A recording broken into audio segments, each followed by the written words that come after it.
speaking of the systems that are enabled, that are, even our elected politicians, our black elected politicians are continuing and furthering this issue out of Iowa, where you had, I believe his name was Scott Michael Green or Michael Scott Green, who ambushed two police officers and killed them. Now, I don't want to minimize death at any term, right? So, but I must juxtapose this to the same exact style of shooting that took place in New York, in Bed-Stuy about 2 years ago, when it was done by a black man who killed two police officers who ambushed them in their car. But I have to juxtapose it. But before I do, the officers who were killed were Sergeant Anthony Bernardino, and Officer Justin Martin. They were killed Wednesday morning in an ambush-styled attack. This man, Scott Michael Green, 46, has identified himself with many white nationalist movements, white racist sympathies. And I have a picture here of him here. You'll see it on your screen at a sporting event waving the Confederate flag. So this is the gentleman who killed two police officers today. And it's sad because, one, lives were lost unnecessarily, very tragically, right? It is, but it's also sad because we're not really hearing much coverage over this. And I know it's mainly because, or possibly because, the election is sucking all the oxygen out of the room.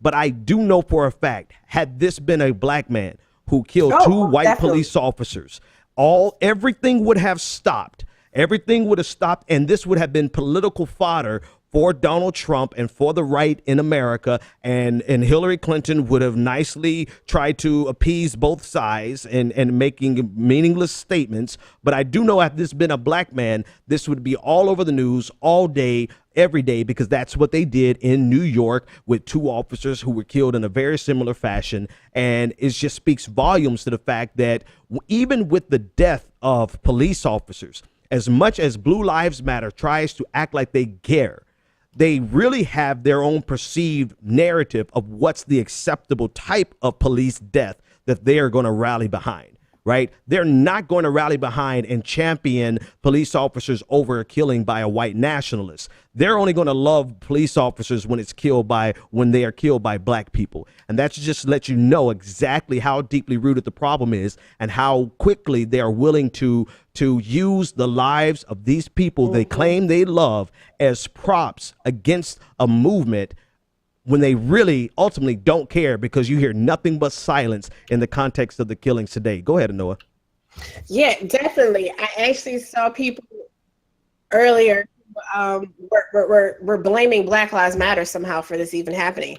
Let's just take that for a moment. How are you, like I know people were like, where's the Blue Lives Matter crew is awfully quiet because they're using the Black Lives Matter hashtag to discuss this issue. Like, how the hell are you blaming Black Lives Matters groups when the number one population that murders police officers, white men in America, murdered a police officer? Like, that conversation, and this goes back to some of what we were talking about earlier about how you've had this continued proliferation and growth of these white nationalist groups, these white militia groups in America that see the government and agents of the government, including police officers, as the problem, as a force for them to fight and take out and take down, that this does not get addressed, it does not get handled and dealt with appropriately. But herein lies, the actual underlying problem. And we do have these Blue Lives Matter type people who are silent on these issues. It's the same thing with the All Lives Matter crew, right? Yep. When white people are murdered by the police, they're like, well, nobody's talking about it. They only talk about when it's black people killed by the police, but it's like, why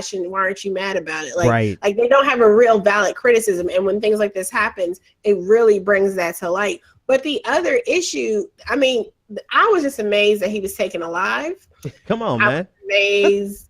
It was just so many different aspects of what happened. And I think when you talk about the incident that happened in Brooklyn, I think it was basically almost 2 years ago, because it was in December. It was after the Kai Gurley murder. Somewhere around there. and the 2 cops were murdered in their patrol car. And I really do think that the way, I mean, they were dragging out people from Baltimore. They were accusing some type of wild conspiracy.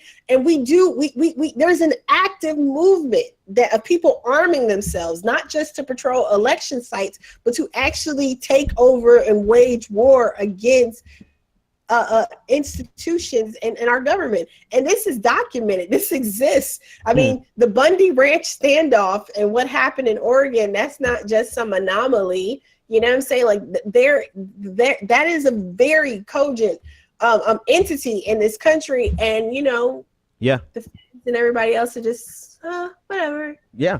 I mean, it's a problem. It is a huge problem, and it exposes itself whenever people are I take death and the murder and the unnecessary death of people very, very seriously.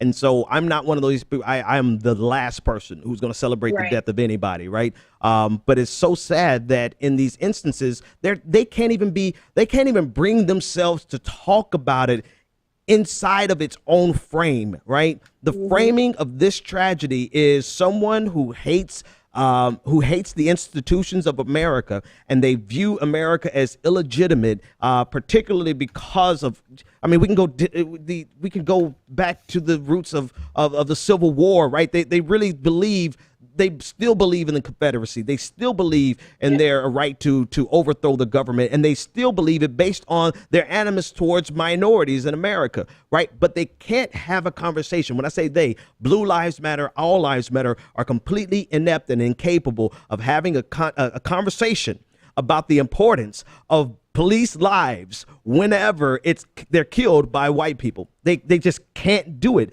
and they think that we can't talk about black lives when they're killed by black people. But every weekend in Chicago, there's some type of protest. There's some type of action. There are people who are speaking out, black and white, who are out there fighting against the black on black crime. They're out there doing it. I'm just wondering, where are the people who are talking about this? Where are all these white people who are concerned with white lives, with blue lives, and their all lives? At events like this, they're silent. They're mum because they don't have anything to say.